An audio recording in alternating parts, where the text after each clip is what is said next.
Halo semuanya, dilanjutkan oleh Cahaya ya. Nah, kali ini Cahaya akan menjelaskan tentang biologi.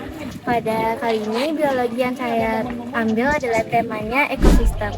Sebelum itu ada yang tahu nggak sih ekosistem itu apa? Nah, saya jelaskan ya. Ekosistem adalah suatu sistem yang terdiri dari organisme hidup atau yang biasa kita sebut dengan biotik dan lingkungan fisik atau yang biasa kita kenal dengan abiotik. Mereka saling berinteraksi di dalam suatu wilayah atau area tertentu. Itu bisa disebut dengan ekosistem. Ekosistem ini melibatkan hubungan kompleks antara organisme hidup satu dengan lainnya dan dengan lingkungan mereka, termasuk faktor-faktor seperti iklim, tanah, air, sinar matahari, ataupun interaksi ekologis. Selain membahas tentang tumbuhan, di sini juga ada rumah kaca. Nah, bisa dilihat ya rumah kaca yang di sini.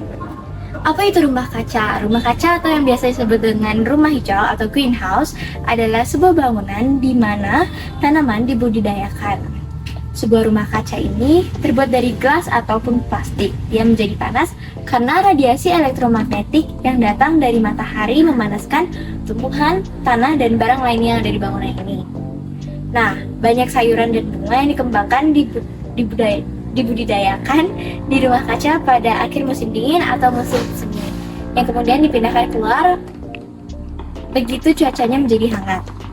Nah, ruangan yang tertutup dari rumah kaca mempunyai kebutuhan yang unik dibandingkan produksi luar ruangan, seperti hama dan penyakit dan panas tinggi dan kelembapan harus dikontrol dan mempunyai irigasi yang dibutuhkan untuk menyediakan air, seperti irigasi air. Nah, rumah kaca ini berfungsi juga untuk mengontrol sinar matahari yang agar tidak secara langsung dan juga mengontrol air hujan agar tidak banyak terkena oleh tanaman.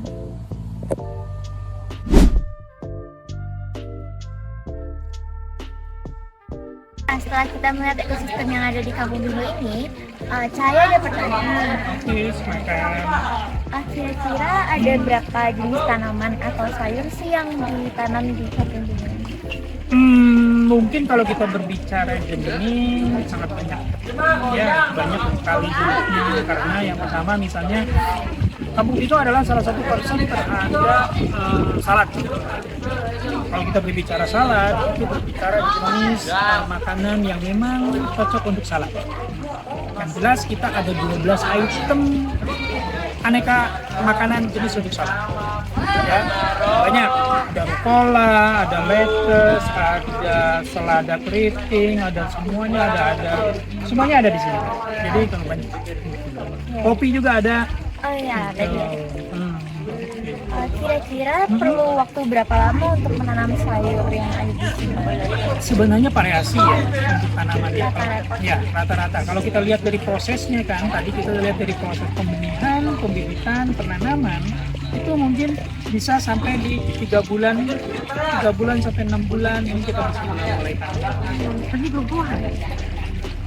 Apakah ada kesulitan dalam menanam sayur-sayuran yang ada di sini? Sejauh ini dari sisi teknis karena kita ngikutin kaidah yang benar dalam proses penanaman tidak ada kesulitan. Biasanya ada kendala sedikit cuaca.